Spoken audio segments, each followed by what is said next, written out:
यार कार्बोकेटाइन जो अपना है वो पहले से इलेक्ट्रॉन डेफिशिएंट स्पीसी है, तो कोई भी ऐसी स्पीसी जो उससे जुड़ी हुई है और अगर उसकी इलेक्ट्रॉन डेंसिटी को इंक्रीज करती है तो वो उसकी स्टेबिलिटी को इंक्रीज करेगी। तो इसलिए अपन जो है कह सकते हैं कि the species which increase the electron density of carbon will increase the stability of carbocation ultimately. And we will cover basically three effects which comes across to account for the stability of carbocation. The first one is hyperconjugation.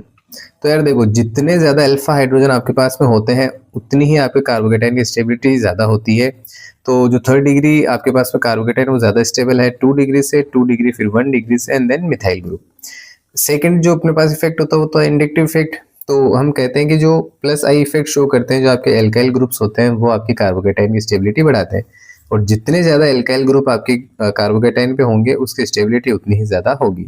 इसी वे में हम कह सकते हैं 3 degree ज़्यादा stable है second degree से और वो ज़्यादा स्टेबल है 1 डिग्री से।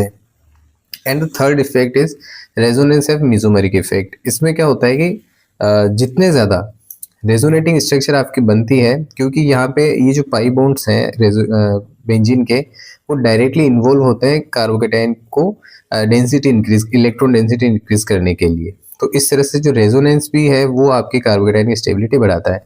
एक जो बेंजीन रिंग है वो कम से कम 3 रेजोनेटिंग स्ट्रक्चर के थ्रू स्टेबिलिटी को इंक्रीज करता है। तो जितने ज़्यादा आपके बेंजीन्स लगी हुई होंगी कार्बोकेटाइन पे उसकी स्टेबिलिटी उतनी ही ज़्यादा होगी। किस तरह से होता है देखो, ये जो है ये बॉन्ड जब शिफ्ट होगा मिडिल वाले कार्बन पे तो यहाँ पे नेगेटिव चार्ज आएगा, ये पॉजिटिव चार्ज यहाँ बॉन्ड बन जाएगा और यहाँ पे एक पॉजिटिव चार्ज आ जाएगा।